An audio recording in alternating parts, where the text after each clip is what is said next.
제12장.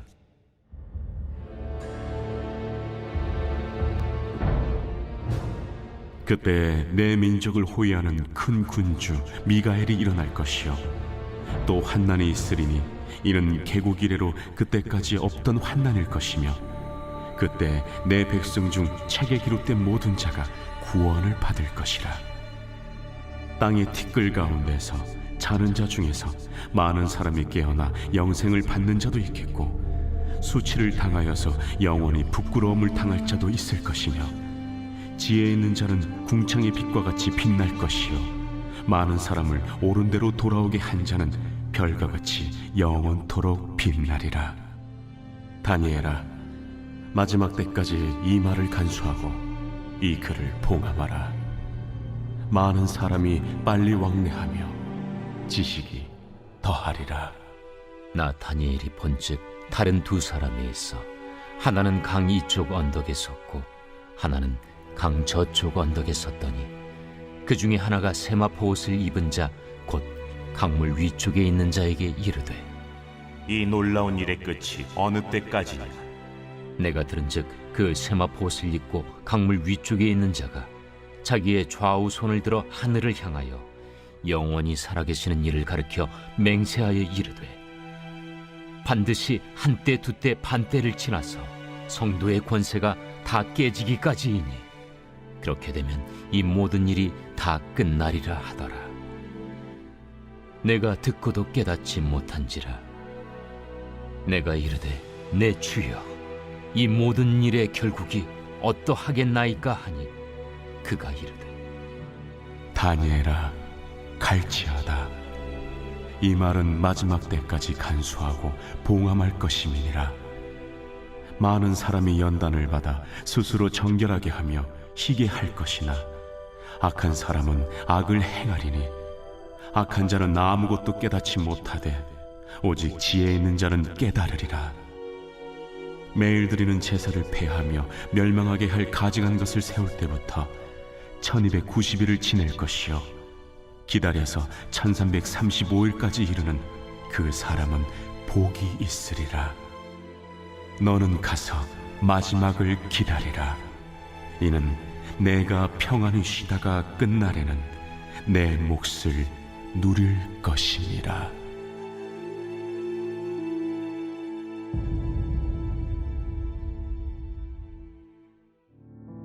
오늘 말씀은 다니엘서의 마지막 장이자 인류 역사의 마지막에 있을 대환란에 관한 계시의 말씀입니다. 이 말씀은 오늘을 살아가고 있는 우리들에게 여전히 유효하며 어쩌면 지금의 상황 속에서 더욱 필요로 하는 말씀이라 생각합니다. 왜냐하면 성경이 말하고 있는 마지막 때의 모습과 지금의 모습이 너무 흡사하기 때문입니다. 오늘 다니엘서의 마지막 메시지는 이것입니다. 마지막 때에 여러 가지 재앙과 고난이 있겠으나 하나님의 신실하신 백성들은 그 고난을 뚫고서라도 더욱 정금과 같이 정결해질 터이니 너희가 바로 그런 자녀들이라는 것을 증명하라는 하나님의 말씀입니다. 하나님은 이 마지막 메시지를 던지기까지 사실 그분이 먼저 주목했던 사람은 다니엘이었습니다. 하나님은 수많은 사람들 가운데 다니엘을 찾으시사 주목하신 이유, 그리고 그를 통해 당신의 이야기를 펼치신 이유는 그가 바로 마지막 시대라는 암흑기 속에서도 흔들리지 않는 믿음으로 하나님의 자녀의 삶이 무엇인지 증명한 사람이었기 때문입니다. 그렇지 않습니까? 다니엘과 그의 친구들 사드락, 메삭, 아벳느고는 느부갓네살 왕의 음식을 거절하였고 금신상의 절하기를 거부하였습니다. 이들은 자신들을 대신해서 능력을 보여주시는 하나님을 위해 그들 앞에 펼쳐진 엄청난 기회들에 대해 일체의 타협을 허락하지 않았으며 목숨 걸고 믿음을 지켰던 사람이었습니다. 비굴하지 않았고 오히려 세상의 권세와 지혜와 지식 앞에서도 더욱 빛나는 존재로 자신의 삶을 통해 하나님께 드려진 인생이 어떤 인생인지를 입증했던 것입니다. 하나님은 이런 다니엘의 삶을 보여주시면서 마지막 시대를 살아가고 있는 또 다른 하나님의 자녀인 우리들에게도 말씀하시는 겁니다. 너희들도 나의 소망이 되어 내가 너희에게 허락한 궁창의 빛과 같이 그리고 별과 같이 영원토록 빛나는 삶이 되라고 말씀하시고 계시는 겁니다.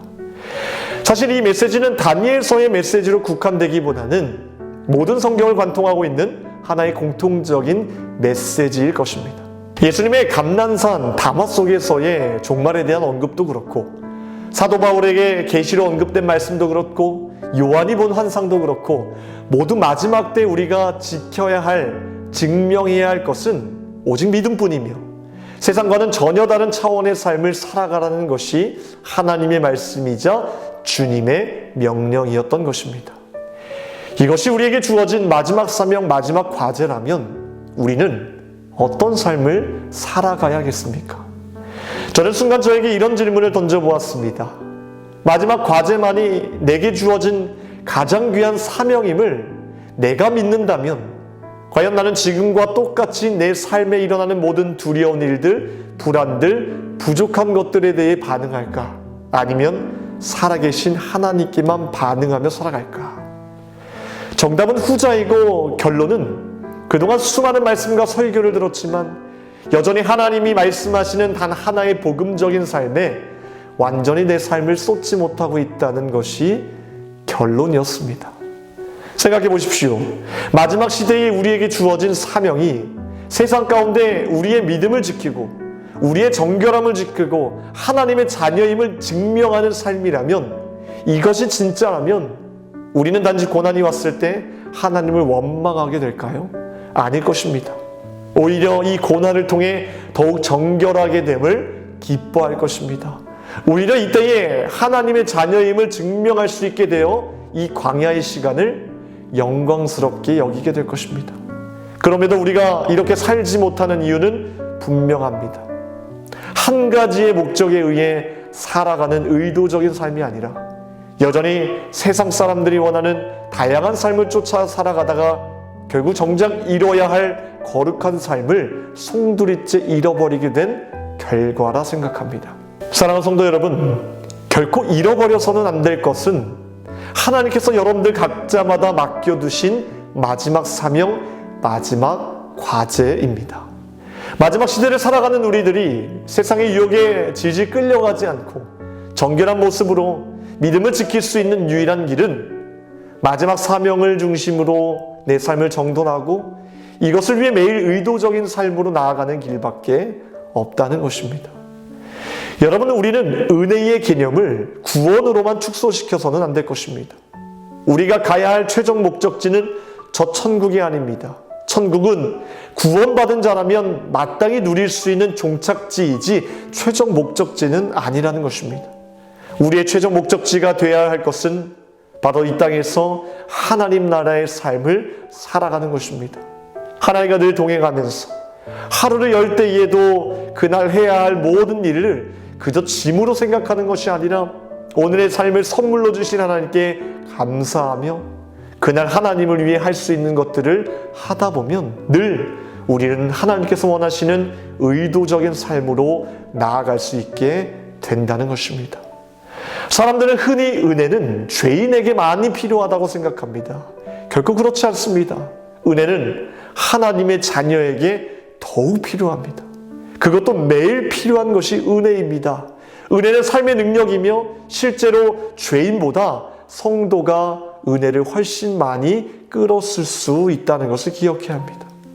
저도 목사이기 전에 사람이기에 이렇게 사명에 대해 뜨거울 때가 있지만 반대로 세상이 주는 유혹과 무게로 귀한 사명을 잊고 살 때가 많이 있다는 것입니다.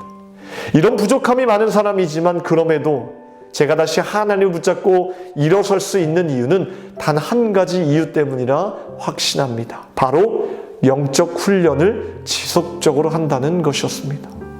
여러분, 변화는 근본적으로 영적 훈련을 통해 일어납니다. 디모데후서 2장 1절 말씀에 내 아들아, 그러므로 너는 그리스도 예수 안에 있는 은혜 가운데서 강하고, 베드로는 베드로후서 3장 18절 말씀을 통해 이렇게 고백하고 있습니다. 오직 우리 주 곧 구주 예수 그리스도의 은혜와 그를 아는 지식에서 자라가라. 영광이 이제와 영원한 날까지 그에게 있을지어다. 아멘. 은혜에서 자라가라고 말하고 있습니다. 이는 죄 사함을 받음으로써 자라가라는 뜻이 아니라 은혜로 살아가는 법을 배움으로써 자라가라는 뜻입니다. 삶 속에서 하나님의 능력을 받아 자력으로 내 힘으로 할 수 없는 일을 하라는 뜻입니다.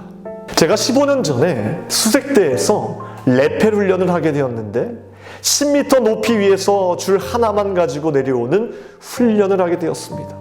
먼저 몇 시간 동안 이에 대한 설명을 쭉 듣고 아래에서 연습도 정말 열심히 하게 되었습니다. 제대로 못하면 밑에서 교관들이 굴리고 때리고 실미도를 찍는 줄 알았습니다. 그래도 몇 시간 동안 레펠을 타는 법, 줄을 어떻게 잡고 힘을 어떻게 빼고 자세도 실제로 해보고 그래서 저는 올라가서 누구보다 잘 해낼 줄 알았습니다. 충분히 머릿속에 이 정보만 가지고도 변화될 수 있다고 생각했습니다. 그런데 막상 위에 올라가서 보니 그런 기적 따윈 없었습니다. 왜냐하면 생각이 불안에 지배당했고 감정은 전혀 즐겁지 못했으며 몸은 밧줄을 두려워하고 있었기에 저는 10m 꼭대기에서 줄에 대롱대롱 매달린 채로 교관한테 욕만 얻어먹고 겨우겨우 내려온 기억이 있습니다. 여러분, 우리가 설교를 아무리 많이 듣고 강의 설교와 신학적 정보를 많이 습득하면 뭔가 해낼 줄로 생각하는데 착각입니다. 제자도는 밧줄 타기입니다. 이 말은 부딪혀봐야 그동안 머리로 알았던 것을 이제 온몸이 알게 된다는 뜻입니다. 저는 줄에 대롱대롱 매달리면서 한 가지를 깨달았습니다. 아직 내 마음이 두려움을 극복하지 못했구나. 그러니 나도 모르게 몸에 잔뜩 힘을 주니 내려가질 않았구나. 그때부터 마인드 컨트롤, 난 두렵지 않다. 결국 저는 시간은 조금 걸렸지만 해냈던 것을 정말 기억하게 되었습니다. 여러분, 하나님의 은혜를 날마다 경험하면서 그분이 주신 능력대로 사는 삶은 잘하고 못하고가 중요하지 않습니다. 시간 문제입니다. 계속해서 내가 포기하지 않고 그 줄에 매달려 있으면서 부딪혀 본다면 실력은 따라오게 되어 있습니다. 중요한 것은 꾸준함입니다. 그저 꾸준히 하면 됩니다. 꾸준히 하나님께 은혜를 달라고 구하면 하나님께서 우리에게 능력을 주신다는 겁니다. 사랑하는 성도 여러분, 오늘 다니엘서의 마지막 메시지를 우리는 반드시 기억해야 됩니다. 마지막 때에 여러 가지 재앙과 고난이 있겠으나 하나님의 신실하신 백성들은 그 고난을 뚫고서라도 더욱 정금과 같이 정결해질 터이니 너희가 바로 그런 자녀들이라는 것을 증명하라. 기도하겠습니다. 오늘 월요일 새벽에 함께 기도할 공동기도 제목은 나라와 민족을 위해서 이 땅의 영적 회복과 자유민주주의를 위해서 함께 기도하겠습니다. 기도하겠습니다. 하나님 감사합니다. 매 순간 하나님의 은혜를 구합니다. 우리의 힘으로 할 수 없는 모든 것들을 우리의 영적 훈련을 통해서 하나님 능히 감당할 만한 힘을 허락하여 주시며 마지막 시대를 살아가는 우리들이 의도적인 삶을 향하여서 나아갈 때 하나님 정결함을 지키게 하시고 믿음을 지키게 하시고 하나님과 늘 동행하는 귀한 삶을 살아갈 수 있도록 하나님 우리에게 힘과 능력을 공급하여 주시옵소서. 내가 당신의 자녀라는 사실을 증명할 수 있도록 도와주시고 하나님의 말씀대로 살아갈 수 있는 능력 있는 삶으로 나아갈 수 있도록 도와주시옵소서. 이 새벽에 간구하는 모든 제목들마다 주님께서 응답하여 주실 것을 믿고 감사드리며 예수 그리스도의 이름으로 기도하옵나이다. 아멘.